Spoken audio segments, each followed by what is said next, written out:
Weaker Education Solutions.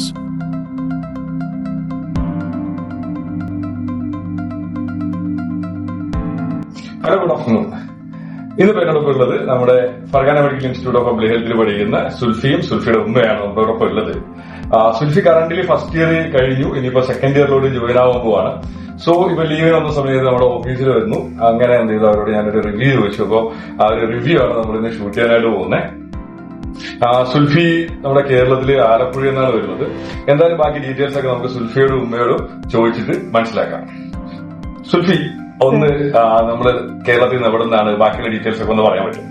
Okay, ഞാന് കേരളത്തില് ആലപ്പുഴ ഹരിപ്പാട് നിന്നാണ് ഞാൻ വരുന്നത്. ഞാൻ കഴിഞ്ഞ ഒക്ടോബർ മന്തിലാണ് ഞാൻ പോകുന്നത്, ഫർഗാനയിലേക്ക് പോയത്. ഇപ്പൊ ഒരു 1 year കംപ്ലീറ്റ് ആക്കിയിട്ട് ഈ 2 month വെക്കേഷൻ വേണ്ടിയിട്ട്, സമ്മർ വെക്കേഷന് വേണ്ടിയിട്ട് ഞാൻ നാട്ടിൽ വന്നതാണ്. ഫർഗാന പറയുകയാണെങ്കിൽ ഓൾമോസ്റ്റ് ഫർഗാന നല്ലതാണ്.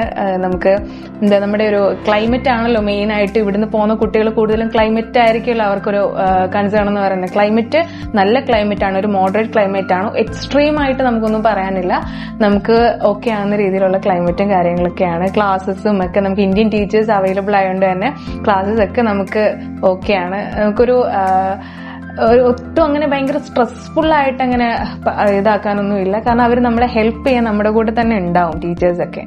ഇപ്പോ എന്തായാലും സുൽഫി അവിടുത്തെ ഒരു സിറ്റുവേഷനും കാര്യങ്ങളൊക്കെ എന്തായാലും ഉമ്മയായിട്ട് ഡിസ്കസ് ചെയ്തിട്ടുണ്ടാവുമല്ലോ.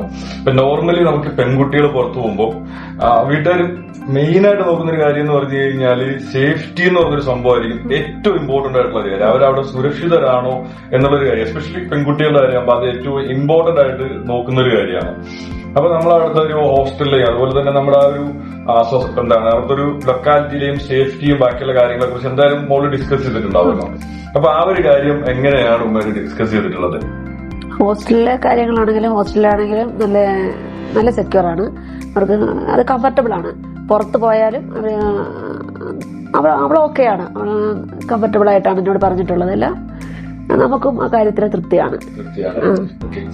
നോർമലി എന്താണ് നമുക്കിപ്പം എബ്രോഡ് പോകുന്ന സ്റ്റുഡൻസിന് ഒരു കൺട്രിയിലോട്ട് വേറൊരു കൺട്രിയിലോട്ട് നമ്മൾ പുറത്തോട്ട് പോകുന്ന സമയത്ത് നോർമലി ആ ഒരു കൺട്രിയെ കുറിച്ചിട്ട് ഒരു ടെൻഷനും കാര്യങ്ങളൊക്കെ ഉണ്ട്. അപ്പൊ ഉസ്ബെക്ക് എന്ന് പറഞ്ഞ രാജ്യത്തിനെ കുറിച്ചുള്ള ഒരു ഒപ്പീനിയൻ എന്താണ്? നോർമലി ഓവറോൾ ഉസ്ബെക്ക് എന്ന് പറഞ്ഞ ഒരു കൺട്രിയെ കുറിച്ചിട്ടുള്ള ഒരു ഒപ്പീനിയൻ. ദ മോസ്റ്റ് സേഫസ്റ്റ് കൺട്രിയാണ് ഉസ്ബെക്ക് ആയിട്ട്. ഇപ്പൊ കാരണം നമുക്ക് അവിടെ ചെന്ന് കഴിഞ്ഞാലേ മനസ്സിലാവുള്ളൂ. നോർമലി ഇപ്പൊ പുറത്തുള്ള ഒരു കൺട്രിയിലൊക്കെ പോകുമ്പോഴത്തേക്ക് നമ്മൾ എന്താണേലും ഇന്ത്യൻസ് പുറത്തുനിന്നുള്ള ഒരു ഫോറിനേഴ്സ് ആണ്, അപ്പൊ അവരൊക്കെ നോക്കി കാണുന്നത് ഒരു വേറൊരു രീതിയിലായിരിക്കും. പക്ഷെ ഇവിടുന്ന് പറഞ്ഞാൽ ലോക്കൽസിന് നമ്മളോട് ഭയങ്കര കാര്യമാണ്, ഭയങ്കര സ്നേഹമാണ്. ഇന്ത്യൻസ് എന്ന് പറയുന്നിടത്ത് ഇന്ത്യൻ മൂവീസ് ഒക്കെ കണ്ടിട്ടായിരിക്കും അവർക്ക് വലിയ കാര്യമാണ് നമ്മളോട് സംസാരിക്കാനാണേലും. ഇപ്പൊ ഇവിടെ ഇപ്പൊ നമ്മുടെ ഫോറിനേഴ്സ് വരുമ്പോ നമ്മൾ അവരെ ട്രീറ്റ് ചെയ്യുന്ന പോലാണ് നമ്മൾ അവിടെ ചെല്ലുമ്പോൾ നമ്മളെ അവരെ ട്രീറ്റ് ചെയ്യുന്നത്. അതുകൊണ്ട് കൺട്രിയെ പറ്റി ഒന്നും പേടിക്കേണ്ട കാര്യം ഒരു കാര്യമില്ല. പിന്നെ നമുക്ക് നാട് വിട്ട്, നമ്മുടെ കേരളം വിട്ട്, നമ്മുടെ ഇന്ത്യ വിട്ട് വേറൊരു കൺട്രി പോയെന്നുള്ളൊരു ഫീല് നമുക്ക് വരില്ല. കാരണം എല്ലാം അതുപോലൊക്കെ തന്നെയാണ് നമുക്ക് അവിടെ. ഒത്തിരി മാറ്റമൊന്നും നമുക്ക് പറയാനില്ല അവിടെ. എങ്ങനെയാണ് ഫർഗാന എന്ന സിറ്റിയെ കുറിച്ചുള്ള ഒരു ഒപ്പീനിയൻ എന്താണ്? ബിക്കോസ് ഇപ്പം പുറത്തു പോകുമ്പോൾ ഉള്ളൊരു വേറെ ഡൗട്ടാണ്, ഇപ്പൊ ഈ ഷോപ്പിംഗ് മോൾസ് ഒക്കെ അവൈലബിൾ ആണോ? അതുപോലെ കാര്യം പല പിന്നെ കോളേജുകളും ചിലപ്പോൾ ഇരിക്കുന്നതെന്ന് പറഞ്ഞാൽ സിറ്റിയിൽ നിന്നൊക്കെ ഒരുപാട് മാറി ഔട്ടറിലൊക്കെ ആയിരിക്കും സിറ്റി വെച്ചിട്ടുണ്ടാവുന്നത്. പിന്നെ ഇപ്പം ആ സിറ്റിയാണെന്ന് പറഞ്ഞിട്ടൊക്കെ ആയിരിക്കും സ്റ്റുഡന്റ് ജോയിൻ ചെയ്യണം. പക്ഷേ കോളേജ് സിറ്റുവേറ്റ് ചെയ്തിരിക്കുന്ന സിറ്റിയിൽ നിന്ന് ഭയങ്കര ഔട്ടറിലായിരിക്കും. അപ്പൊ എയർപോർട്ടിൽ നിന്നൊക്കെ ഒരുപാട് ഡിസ്റ്റൻസ് ട്രാവൽ ചെയ്യേണ്ടിയൊക്കെ വരുന്നുണ്ടാവാം. അപ്പൊ ഫർഗാന എന്നുണ്ട് സിറ്റി എങ്ങനെയുണ്ട്, പിന്നെ നമ്മുടെ ഒരു ഫർഗാന ഇന്റർനാഷണൽ എയർപോർട്ടിൽ നിന്നുള്ള ആക്സസ് എങ്ങനെയുണ്ട്, കാര്യങ്ങളൊന്ന് ഡിസ്കസ് ചെയ്യാം. ഫർഗാന ഇന്റർനാഷണൽ എയർപോർട്ടിൽ നമുക്കൊരു മാക്സിമം 10 to 15 minutes ഉള്ളൂ നമ്മുടെ അവിടേക്ക്. നമുക്കൊരു ഊബർ എടുത്താൽ, നമുക്കൊരു ടാക്സി ബുക്ക് ചെയ്താൽ നമുക്ക് പെട്ടെന്ന് തന്നെ എത്തും. അവിടുന്ന് തന്നെ നമുക്ക് ഫ്ലൈറ്റ്സ് എല്ലാം അവൈലബിൾ ആണ് നമുക്ക് നാട്ടിലോട്ട് വരാൻ. ഞങ്ങളൊക്കെ ഫർഗാന എയർപോർട്ടിൽ വന്നിട്ടാണ് നാട്ടിലോട്ടൊക്കെ വരാറ്. അങ്ങനെ ഒരു ട്രാവലിന്റെ ബുദ്ധിമുട്ടൊന്നും ഞങ്ങൾക്ക് വന്നിട്ടില്ല. പിന്നെ സിറ്റി എന്ന് പറഞ്ഞാൽ അത്യാവശ്യം സാധനങ്ങളൊക്കെ നമുക്ക് അവിടെ വാങ്ങിക്കാൻ കിട്ടും. അങ്ങനെ ഒത്തിരി റഷുള്ള ഒരു പ്ലേസ് അല്ല എങ്കിലും നമ്മുടെ കാര്യങ്ങളെല്ലാം എൻജോയ്മെന്റ് ആണ്. എൻജോയ്മെന്റ് നമുക്ക് പോകാൻ, ഷോപ്പിങ്ങിന് പോകാനാണെങ്കിലും ഒരു കഫേ പോകാനാണ്, റെസ്റ്റോറന്റ് ഫുഡ് കാര്യങ്ങളൊക്കെ നമുക്ക് അവിടെ അവൈലബിൾ ആണ്. ഷോപ്പിംഗ് മോൾസ് ഉണ്ട്, എല്ലാം അവിടെ അവൈലബിൾ ആണ്. ഓവറോൾ ഫർഗാന എന്ന് പറയുന്ന സിറ്റി ആയാലും നമുക്ക് എന്താണ് ട്രാവൽ എക്സസ് ഒരു പ്രശ്നമില്ല എന്നാണ് എനിക്ക് തോന്നുന്നത്. കാര്യം ബിക്കോസ് ഇപ്പൊ നമുക്ക് ദുബായിൽ നിന്ന് ഫ്ലൈറ്റ് ഡയറക്റ്റ് ഫ്ലൈറ്റ് ഉണ്ട്. ഇപ്പം വയാ താഷ്കന്റ് പോകുന്നതിനേക്കാളും കുറച്ചുകൂടെ കൺവീനിയന്റ് ഓപ്ഷൻ എന്ന് തോന്നുന്നത് എന്താണ് ദുബായ് വഴി പോകുന്നത്. ട്രാവലിംഗ് ടൈം നമ്മളിപ്പോ എങ്ങനെ നോക്കിയാലും സെയിം ആണ്, എല്ലാം സെയിം ആണ്. ഇപ്പം വയാ ഡൽഹി പോയാലും വയാ താഷ്കന്റ് പോയാലും എല്ലാം സെയിം ആണ്. 3.5 hour ടൈം hours ആണ്. വരുന്നത്. പിന്നെ ഇപ്പം എന്തായാലും ടീച്ചിങ് ആയിട്ട് ബന്ധപ്പെട്ട കാര്യമൊക്കെ ഉമ്മായിട്ട് എന്തായാലും ഡിസ്കസ് ചെയ്തിട്ടുണ്ടായിരിക്കുമല്ലോ. ഇപ്പം അവിടുത്തെ ഫാക്കൽറ്റീസും പിന്നെ എന്താണ് പഠിപ്പിക്കുന്ന കാര്യങ്ങൾ അങ്ങനെയുള്ള കാര്യങ്ങൾ എന്തായാലും ഡിസ്കസ് ചെയ്തിട്ടുണ്ടാവുമല്ലോ. അപ്പൊ സ്റ്റാഫ് പഠിപ്പിക്കുന്ന കാര്യത്തിലൊക്കെ മോള് സാറ്റിസ്ഫൈഡ് ആണെന്ന് തോന്നുന്നുണ്ടോ? തീർച്ചയായിട്ടും അവൾക്ക് ആ കോളേജിനെ കുറിച്ച് നല്ല തൃപ്തികരമായിട്ടുള്ള ആണ്. അവൾ കംഫർട്ടബിൾ ആണ് അവിടെ. അവൾക്ക് എല്ലാ ഫെസിലിറ്റീസും ഓൾമോസ്റ്റ് എല്ലാ ഫെസിലിറ്റീസും നമ്മുടെ അവിടെ യൂണിവേഴ്സിറ്റിയിൽ അവൈലബിൾ ആണ്. അവൾക്ക് അക്കാര്യത്തിലൊക്കെ നമ്മൾ 100% തൃപ്തികരമാണ്. പിന്നെ സുൽഫി ആദ്യം പറഞ്ഞൊരു കാര്യം ഉണ്ടായിരുന്നു, നമുക്കിപ്പോ ഇന്ത്യൻ ഫാക്കൽറ്റീസ് അവൈലബിൾ ആണ്. പറയുന്ന കാര്യത്തിൽ ഇന്ത്യൻ ഫാക്കൽറ്റീസ് അവൈലബിൾ ആണ് എന്നുള്ളൊരു കാര്യം സുൽഫി പറഞ്ഞിട്ടുണ്ടായിരുന്നു. അപ്പം എന്റെ ഒരു ഡൗട്ട് എന്ന് പറഞ്ഞാൽ നമുക്കിപ്പോ ഇന്ത്യൻ ഫാക്കൽറ്റീസ് അവൈലബിൾ ആയതുകൊണ്ട് നിങ്ങൾക്ക് എന്തെങ്കിലും അഡ്വാൻറ്റേജസ് ഫീൽ ചെയ്യുന്നുണ്ട്? അതായത് ഇപ്പം നോർമലി ഇപ്പം ഒരു റഷ്യൻ റീജിയനോ അല്ലെങ്കിൽ ഏത് സ്ഥലത്ത് പോയാലും ഇപ്പൊ നമ്മൾ ആ കൺട്രി പോയാലും ആ ഒരു സ്ഥലത്ത് പോകുമ്പോൾ അവിടെയുള്ള ആൾക്കാർ ഇംഗ്ലീഷ് പറയുമ്പോൾ എന്തായാലും അവരുടെ ഒരു സ്ലാങ് കൂടെ കയറി വരും. അപ്പൊ അത് ക്യാച്ച് ചെയ്യാനായിട്ട് കുറെ ടൈം കുറച്ച് പാടായിരിക്കും. പക്ഷെ ഇവര് നമ്മുടെ ഇന്ത്യൻ ടീച്ചേഴ്സ് തന്നെ ക്ലാസ് എടുക്കുമ്പോൾ ഇംഗ്ലീഷിലാണ്, അവരെല്ലാം ഇംഗ്ലീഷിലാണ് നമ്മൾ ക്ലാസ് എടുക്കുന്നത്. നമുക്കൊരു മലയാളി സാറുണ്ട്, രോഹിത് സാർ ഉണ്ട്. ആ സാറാണെങ്കിലും ക്ലാസ് ഇംഗ്ലീഷ് തന്നെ. കാരണം നമ്മുടെ ക്ലാസ്സിൽ മിക്സ്ഡ് ആണ്, നോർത്ത് ഇന്ത്യൻസും സൗത്ത് ഇന്ത്യൻസും മിക്സ്ഡ് ആയതുകൊണ്ട് തന്നെ ഇംഗ്ലീഷിൽ തന്നെ ആയിരിക്കും ക്ലാസ് ഒക്കെ. അപ്പൊ നമുക്ക് ലെക്ചർ എടുക്കുന്ന സമയത്ത് ക്യാച്ച് ചെയ്യുന്നതിന്റെ ഒരു ബുദ്ധിമുട്ട് നമുക്ക് വരുന്നില്ല. കാരണം നമ്മുടെ സ്ലാങ് എല്ലാം ഒക്കെയാണ്. പിന്നെ ഇന്ത്യൻ ടീച്ചേഴ്സ് ഉള്ളതിന്റെ മെയിൻ ഒരു തിങ് എന്ന് പറഞ്ഞ ഇതാണ്, നമുക്ക് ലാംഗ്വേജ് വലിയ ഒരു കുഴപ്പം വരുന്നില്ല. പിന്നെ കുറച്ചുകൂടെ ഒരു ഫ്രീഡം ഉണ്ട് അവരോട്, കുറച്ചുകൂടെ ഒന്ന് സംസാരിക്കാനാണെങ്കിലും അവരോട് ഡൗട്ട്സ് ഒക്കെ ചോദിച്ച് ക്ലിയർ ചെയ്യാനാണെങ്കിലും ആ ഒരു ഫ്രീഡം നമുക്കുണ്ട്.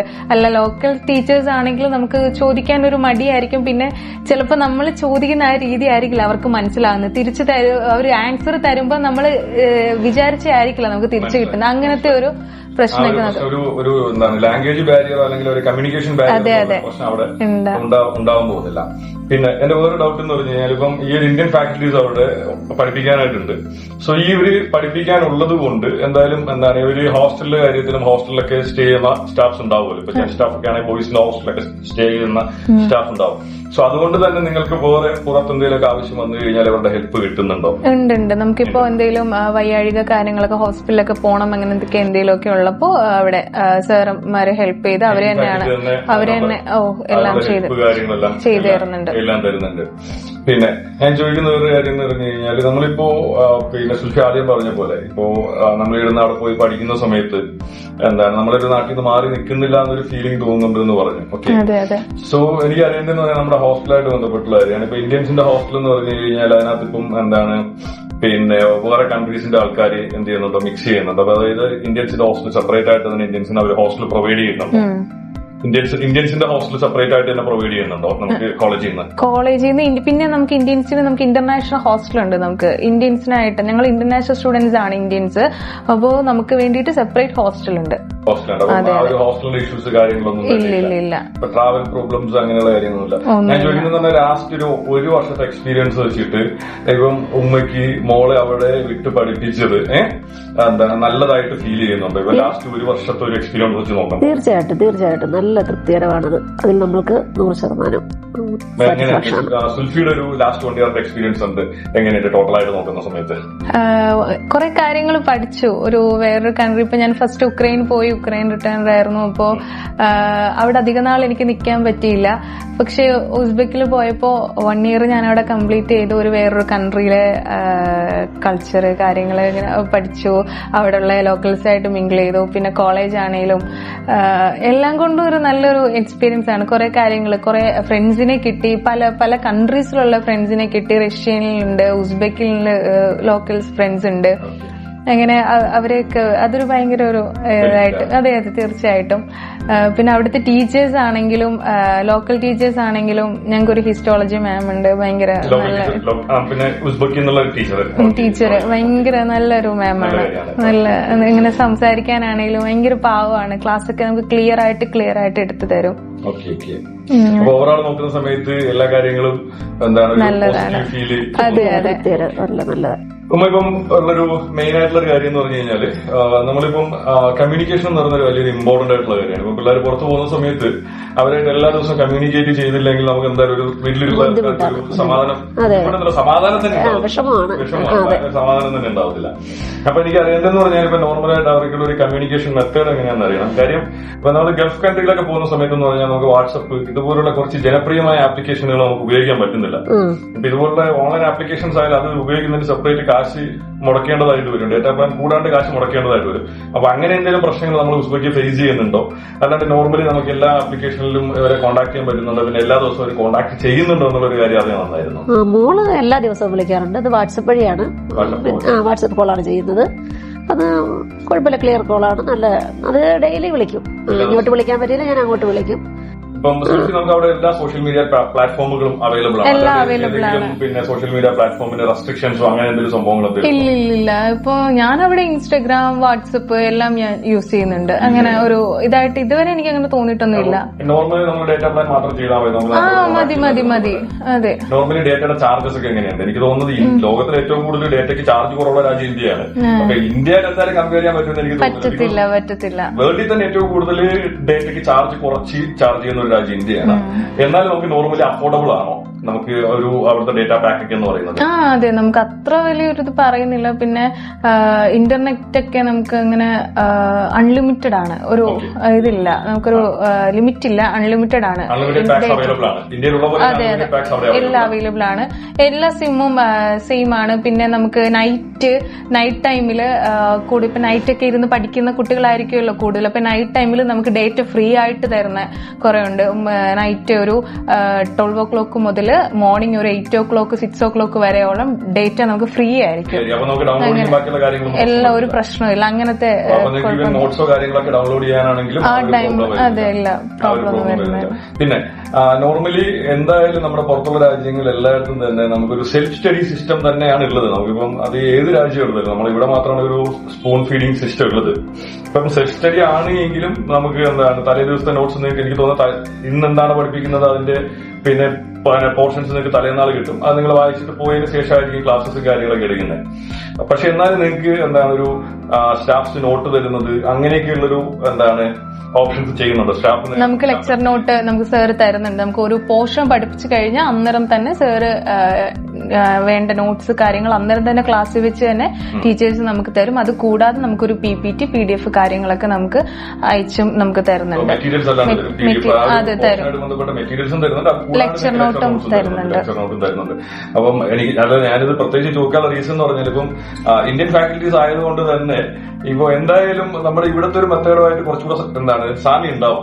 അതെ, കുറച്ച് ഡീറ്റെയിൽഡ് ആയിട്ടാണ് അവർ പഠിപ്പിക്കുന്നത്. നോർമലി ബാക്കി പുറത്തുള്ള ഫാക്കൽറ്റീസ് ആകുമ്പോൾ പറഞ്ഞാൽ എന്താണ് പ്യുവർലി സെൽഫ് സ്റ്റഡി ആയിരിക്കും. ഇപ്പം എനിക്ക് തോന്നുന്നത് ഇപ്പൊ നമ്മളെ ഈ യുക്രൈനിലൊക്കെ നമ്മുടെ നേരത്തെയുള്ള സ്റ്റുഡൻസ് ഉണ്ട്. അവിടെ പോകുന്ന സമയത്ത് പറഞ്ഞാൽ അവിടെ ഈ ഒരു നോട്ട്സ് എന്ന് പറയുന്ന ഒരു സിസ്റ്റം ഒന്നുമില്ല. സ്റ്റുഡന്റിന് വേണമെങ്കിൽ നോട്ട് എഴുതിയാൽ മതി എന്നൊരു സിസ്റ്റം ആണുള്ളത്. ഇപ്പൊ നോട്ട്ബുക്സ് ഒക്കെ ഇപ്പൊ നമ്മൾ എക്സാം ടൈമിലൊക്കെ നമ്മൾ നോട്ട്ബുക്ക് നമ്മൾ സബ്മിറ്റ് ചെയ്യണം. നോട്ട്സ് കാര്യം അതിന് ഇത്ര മാർക്ക് എന്നുള്ളതുണ്ട്. നമ്മൾ നോട്ട്സ് വേണം, ഇല്ലാണ്ട് പറ്റില്ല.